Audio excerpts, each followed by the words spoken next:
A senior citizen in St. Anne says she no longer feels safe in her home after a neighbor's dog allegedly attacked one of her dogs for the third time. The latest incident has renewed calls for stronger enforcement of laws governing dangerous animals and for St. Anne to establish an animal pound. Ali Amelie Watson left home in Cardiff Hall, Runaway Bay in St. Anne last Friday for what should have been a relaxing swim at a nearby beach. But that was cut short when she received a call from her tenant telling her to return home. She arrived to a scene no pet owner should ever have to witness. One of her dogs clinging to life after being viciously mauled by her neighbor's Rottweiler. When my friend dropped me off, I then became a prisoner in my own house, and my tenant was locked in her apartment until the housekeeper had come and taken the dogs back over. Then we found our dog on the front lawn, completely slaughtered.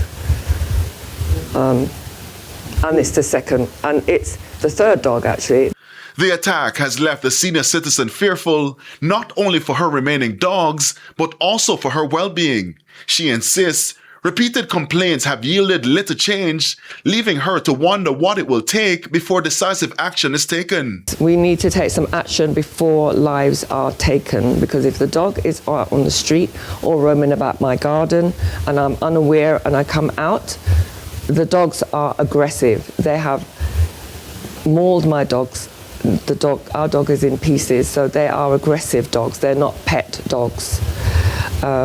So some action needs to be taken by the police, the government, I'm not sure, but something needs to be done. Under Jamaica's Dog Liability for Attacks Act, dog owners can face significant fines and other penalties where their animals attack or injure people. While the legislation primarily addresses attacks on humans, the latest incident has again raised questions about how dangerous animals are managed before tragedy strikes. If owners leave their dogs unsecured, then they should be charged. They should bear the responsibility.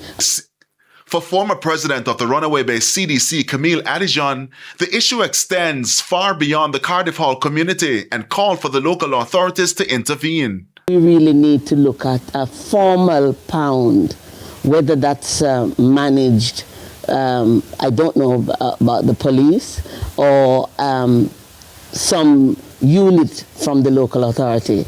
Meanwhile, chairman for the St. Anne's Bay Municipal Corporation, Michael Belnavis, says plans are afoot to have the pound regulated.